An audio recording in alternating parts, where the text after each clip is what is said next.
अस्सलामुअलैकुम दोस्तों इन दिनों फ्लाइट हादसे बहुत ज़्यादा हो रहे हैं।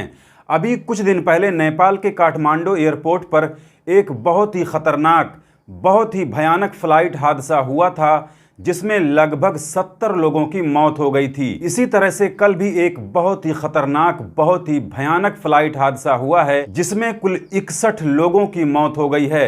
फ्लाइट में बैठे सभी पैसेंजर और फ्लाइट के क्रू मेंबर अपनी जान से हाथ धो बैठे हैं। और ये फ्लाइट हादसा किसी पहाड़ या फिर सुनसान जगह पर नहीं हुआ है, बल्कि ये फ्लाइट हादसा एक रिहायशी इलाके में यानी एक रेसिडेंशियल एरिया में हुआ है। तो पहले आप लोग उस भयानक फ्लाइट दुर्घटना की एक छोटी सी वीडियो क्लिप देख लीजिए, फिर बात करते हैं कि ये फ्लाइट दुर्घटना कहां पर हुई है।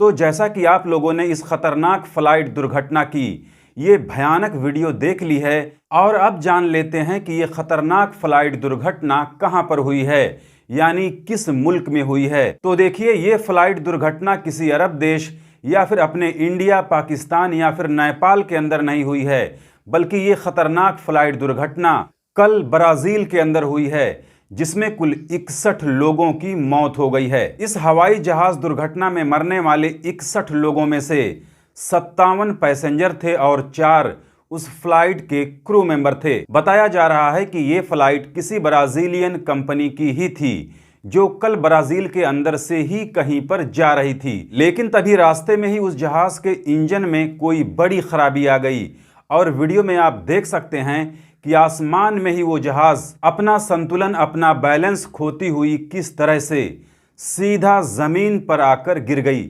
और इस फ्लाइट हादसे की वीडियो में आप लोगों ने ये भी नोटिस किया होगा कि वो फ्लाइट किसी सुनसान या फिर किसी पहाड़ी एरिया में नहीं, बल्कि एक रेसिडेंशियल यानी रिहायशी इलाके में गिरी है। हालांकि इस जहाज के एक रेसिडेंशियल एरिया में यानी एक रिहायशी इलाके में गिरने के बावजूद भी वहां पर मौजूद किसी आदमी को कोई नुकसान नहीं हुआ है, लेकिन उस जहाज में बैठे सभी पैसेंजर और क्रू मेंबर अपनी जान से हाथ धो बैठे। और साथ में आप लोगों को यह भी बताता चलूं कि इसी तरह का एक और खतरनाक फ्लाइट हादसा ब्राजील के अंदर 2007 में भी हुआ था जिसमें कुल 199 लोगों की मौत हो गई थी।